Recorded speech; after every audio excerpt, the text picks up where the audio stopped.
Warahmatullahi wabarakatuh. Perkenalkan, nama saya Muhammad Sakwan Saputra dari kelas Kajar Wantara nomor urut 17. Pada kesempatan kali ini saya akan menjelaskan tentang pergaulan sehat. Pergaulan sehat berasal dari dua kata, yaitu pergaulan dan sehat. Pergaulan berasal dari kata gaul yang diartikan dalam Kamus Besar Bahasa Indonesia sebagai hidup berteman atau bersahabat. Pergaulan merupakan proses interaksi yang dilakukan oleh individu dengan individu lain dan dapat juga antara individu dengan kelompok, yang artinya manusia sebagai makhluk sosial tak akan pernah lepas dari kebersamaan dengan manusia lain. Dan sehat dalam Kamus Besar Bahasa Indonesia dapat diartikan sebagai baik seluruh badan atau bagian-bagiannya, bebas dari sakit. Sehat adalah suatu kondisi di mana segala sesuatu berjalan normal dan bekerja sesuai fungsinya dan sebagaimana mestinya. Sehat menurut WHO terdiri suatu kesatuan penting, 4 komponen dasar yang membentuk positive health, yaitu sehat jasmani, sehat mental, sehat spiritual, dan sehat kesejahteraan sosial.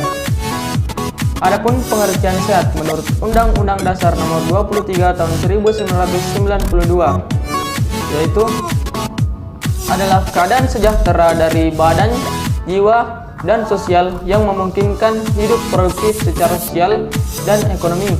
Artinya, seseorang dikatakan sehat jika tubuh, jiwa, dan kehidupan sosialnya berjalan dengan normal dan sebagaimana mestinya. Jika salah satu komponen tersebut terganggu, maka kehidupan akan menjadi tidak sehat.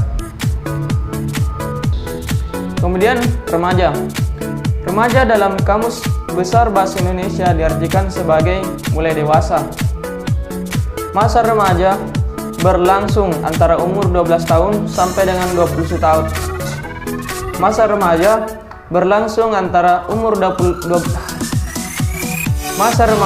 berlangsung antara umur 12 tahun sampai dengan 21 tahun bagi wanita dan 13 tahun sampai dengan 22 tahun bagi pria.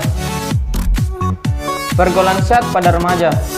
Pergaulan sehat dapat juga diartikan sebagai proses interaksi yang dilakukan oleh individu dengan individu atau individu dengan kelompoknya dengan normal, baik tubuh, jiwa, maupun kehidupan sosialnya.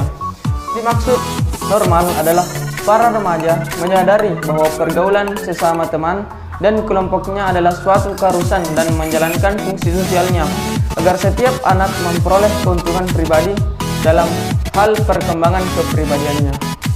Beberapa cara remaja bergaul secara sehat. Yang pertama, adanya kesadaran beragama bagi remaja. Bagi anak remaja, sangat diperlukan adanya kepahaman, pendalaman, serta ketaatan terhadap ajaran agama. Kemudian, memiliki rasa setia kawan. Rasa setia kawan dibutuhkan agar dapat terjalin hubungan sosial remaja yang baik. Rasa setia kawan dalam hal-hal yang positif dan bukan sebaliknya. Yang ketiga, ada memilih teman. Maksud dari memilih teman adalah untuk mengantisipasi agar kita tidak terpengaruh dengan sifat yang tidak baik atau sehat. Yang keempat, mengisi waktu dengan kegiatan yang positif. Manfaatkan waktu luang dengan hal yang positif. Yang kelima, laki-laki dan perempuan memiliki batasan-batasan tertentu. Remaja harus memiliki jarak dengan lawan jenisnya sesuai dengan norma agama dan norma sosial di Indonesia.